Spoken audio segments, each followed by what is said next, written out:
Hello dear students, আমি তোমাদের প্রিয় চঞ্চল মণ্ডল স্যার বলছি। দীর্ঘদিন তোমাদের জিওগ্রাফি ক্লাস নিচ্ছি। আজকেও সেই একইভাবে জিওগ্রাফির কয়েকটা বিষয় আমি তোমাদের একটু বলি, একটু মন দিয়ে শুনতে হবে। একদম প্রথম থেকে শেষ পর্যন্ত একটু মন দিয়ে শুনতে হবে। আমাদের দীর্ঘ ৩৫ বছরের রাইস এডুকেশনের ইতিহাসে আমি এখানে ২২ বছরের উপরে পড়াচ্ছি। তো এই ২২ বছরের অভিজ্ঞতায় তোমাদের বেশ কিছু বিষয়, বেশ কিছু পরীক্ষামূলক বিষয়, অবশ্যই পরীক্ষা সম্পর্কিত বিষয়, এগুলো একটু তোমাদের সঙ্গে আমি শেয়ার করি, যেটা তোমাদের অবশ্যই মনে হবে যে এগুলো সত্যিই তো অজানা ছিল, এগুলো জানার দরকার আছে। প্রথমত আমি বলি, তোমাদের কম্পিটিটিভ এক্সামে আমার এই সাবজেক্ট জিওগ্রাফি, এই সাবজেক্টের গুরুত্বটা কতটা এটা একটু তোমাদের বুঝতে হবে।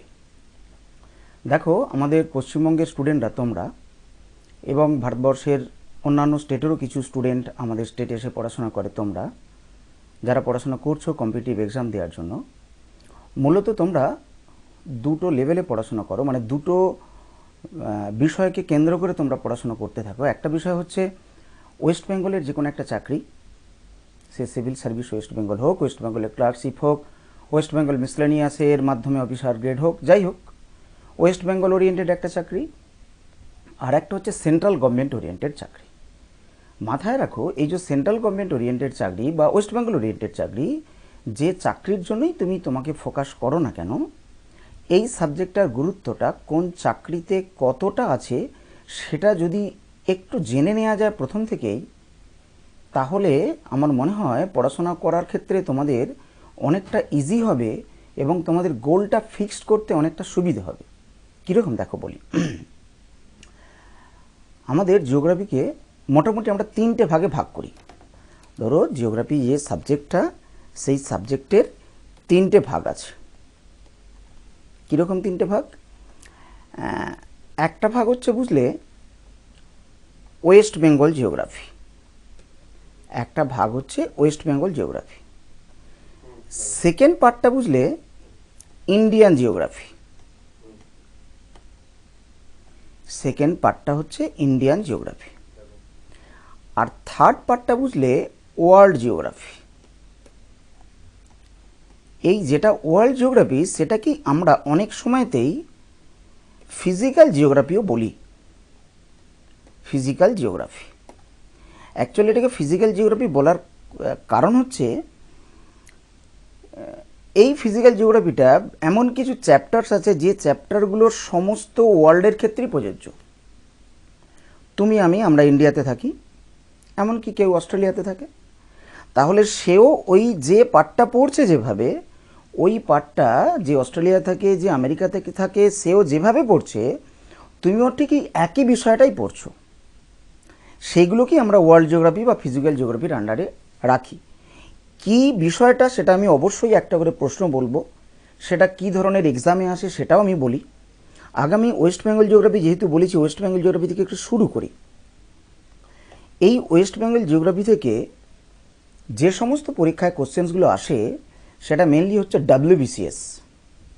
ডাব্লিউবিসিএসে দেখো, দুটো পার্টে ওয়েস্ট বেঙ্গল জিওগ্রাফি খুব গুরুত্বপূর্ণ। 3 নম্বর পার্টেও গুরুত্ব আছে, অবশ্যই আছে।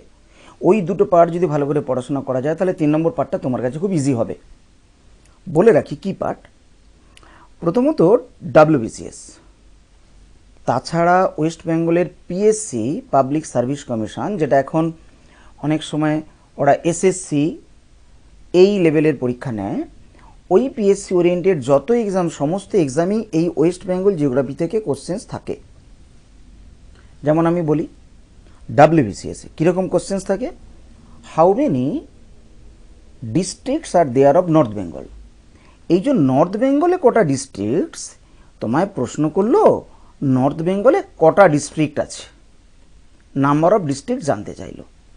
তাহলে তুমি বসে বসে কাউন্ট করতে থাকবে, এই দার্জিলিং, এই কালিম্পং, এই জলপাইগুড়ি ইত্যাদি ভাবতে থাকবে। ওখানে অপশানসগুলো এমন দেয়া থাকবে, ধরো এ অপশান রাখলো 5, বি অপশান রাখলো 6, সি অপশান রাখলো 7, আর ডি এ অপশানে দিল 8। তোমাকে কনফিউজ করবে। তোমার একবার মনে হবে 5টা আনসার হবে, একবার মনে হবে 6, একবার মনে হবে 7। তাহলে তোমাকে ম্যাপের কনসেপ্ট জানতে হবে। ওয়েস্ট বেঙ্গলের ম্যাপের যদি টোটাল কনসেপ্ট তোমার কাছে ক্লিয়ার থাকে তাহলে তুমি দেন অ্যান্ড দেন আনসারটা করতে পারবে এবং নির্ভুল আনসার হবে।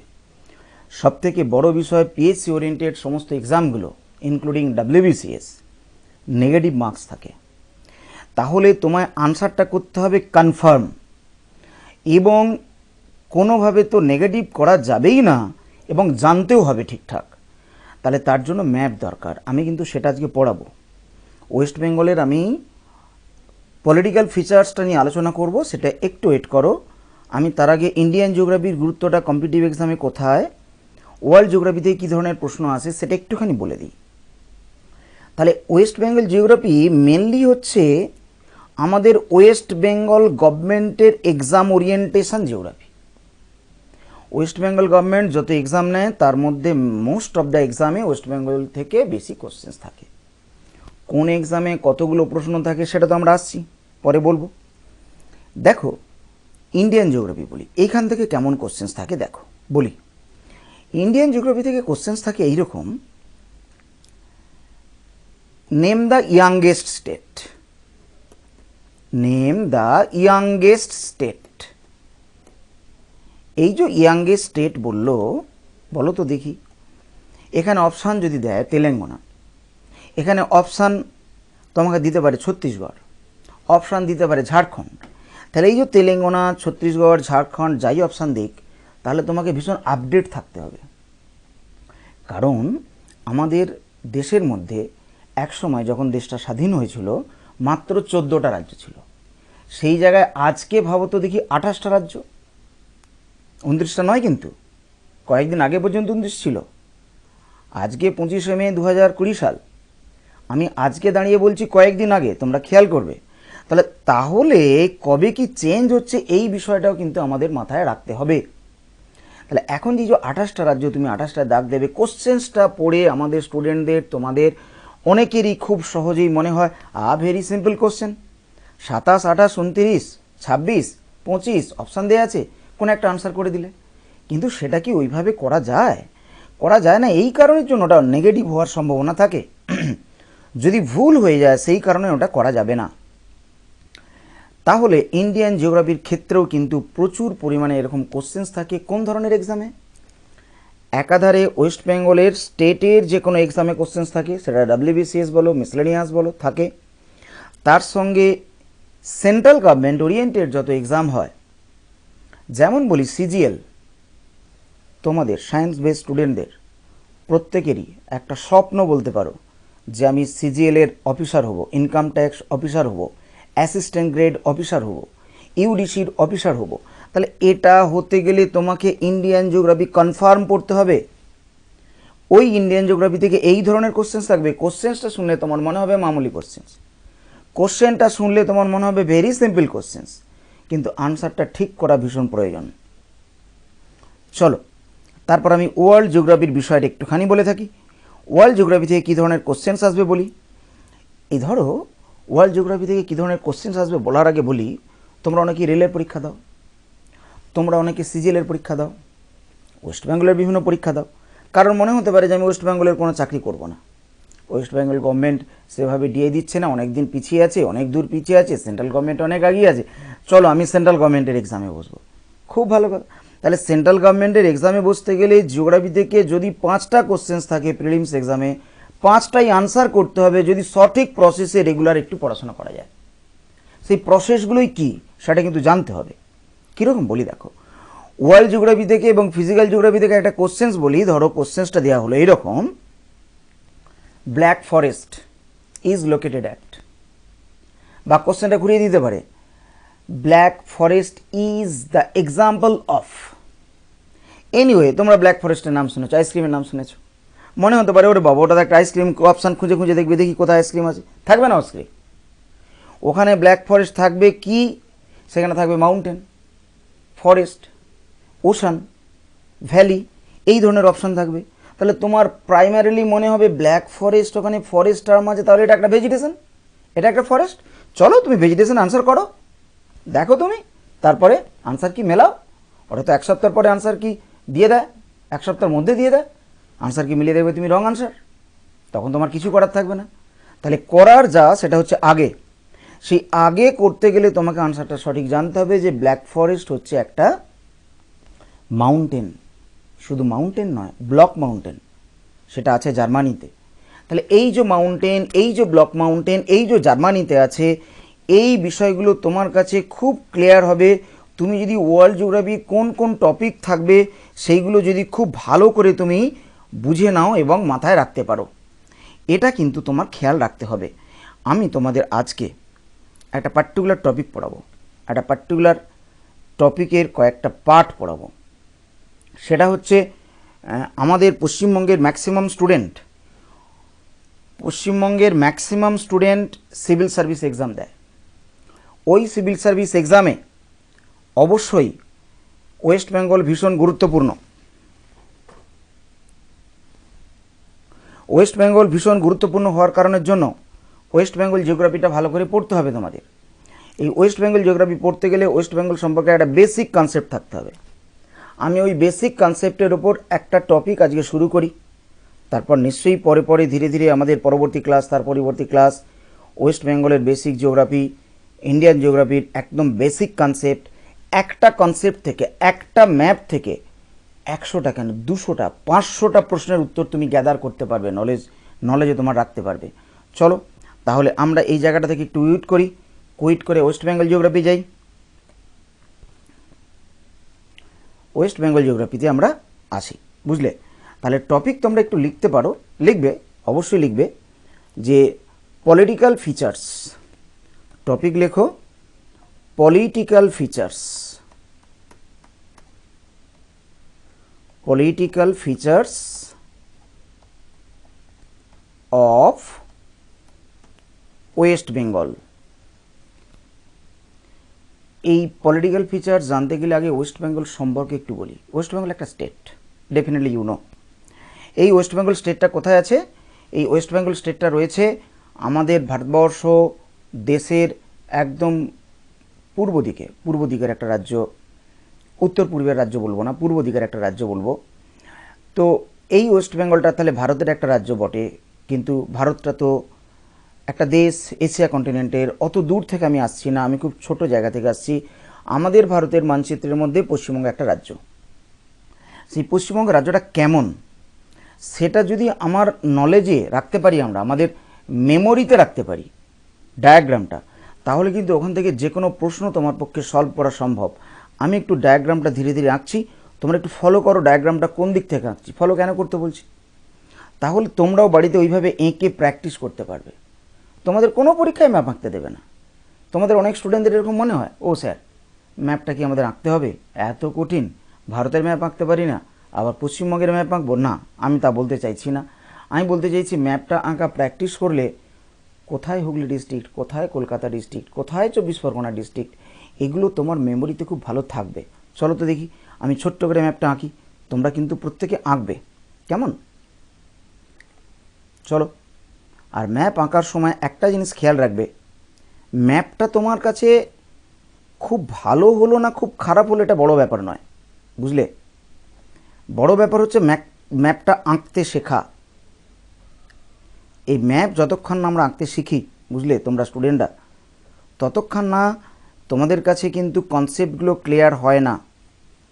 এই কনসেপ্ট ক্লিয়ার করার জন্য কিন্তু ম্যাপ প্রয়োজন।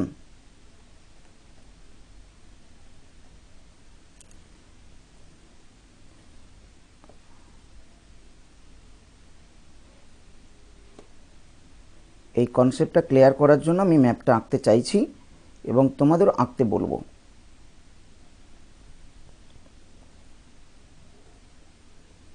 দেখো, খেয়াল করো, এই ম্যাপটা আঁকার ক্ষেত্রে দুটো বিষয় তোমাদের খেয়াল রাখতে হবে। একটা হচ্ছে ম্যাপের বাউন্ডারি, আর একটা হচ্ছে ম্যাপের এই বাউন্ডারিতে কোন দিকে কি আছে। আর ম্যাপের মাঝখানে দেখো একটা রিভার আঁকা হয়েছে। তোমরা সবাই এই রিভারটার সম্পর্কে মোটামুটি জানো। দেখো আমি বলি, এইখানে বুঝলে এটা হচ্ছে বাউন্ডারির মধ্যে পড়ে। আমি অবশ্যই তোমাদের এক্ষুনি মার্ক করে দেব। ডেফিনেটলি বুঝতে পারবে কোথায় কোন বাউন্ডারি রয়েছে।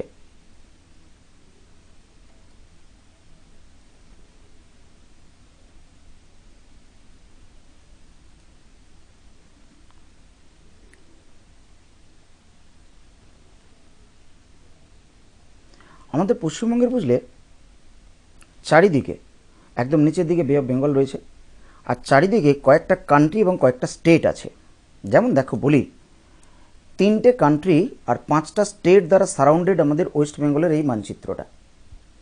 3টে কান্ট্রি আর 5টা স্টেট দ্বারা যখন সারাউন্ডেড, তখন আমি আগে নর্থ বেঙ্গলটা তোমাদের বলি। নর্থ বেঙ্গলে এইখানে দেখো, এখানে আছে নেপাল,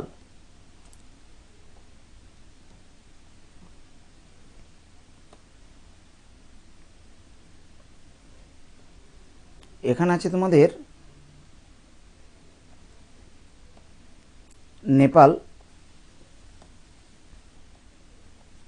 এখানে আছে দেখো সিকিম, SIK লিখলাম, এখানে হচ্ছে ভুটান, BHU লিখলাম, এখানে আছে আসাম, AS লিখলাম। একদম রাইট সাইডে দেখো বাংলাদেশ, একদম ওপর থেকে নিচে পর্যন্ত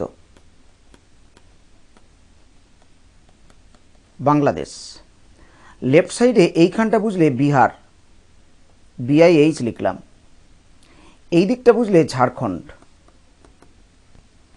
আর এইখানে আছে ওড়িশা।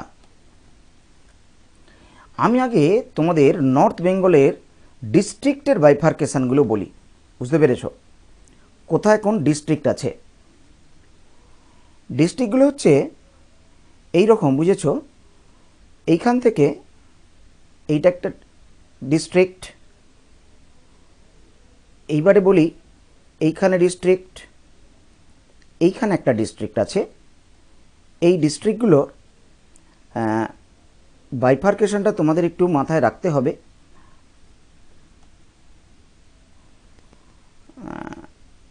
আগে ডিস্ট্রিক্টগুলো আমি একটু বলে নিই, তারপরে একটু আমরা ছোট একটা ব্রেক নেব, বুঝেছো। এখানে মাথায় রাখবে নর্থ বেঙ্গলে 8টা ডিস্ট্রিক্ট আছে। দেখো আমি নাম্বারিংগুলো করি, তাহলে তোমাদের বুঝতে সুবিধা হবে। এটা 1, এটা 2, এটা 3, এটা 4, এটা 5, এটা 6, এটা 7, এটা 8। চলো তোমরা একটু ওয়েট করো, আমরা একটু ব্রেক নেই, একটু ব্রেকের পর ফিরে আসছি।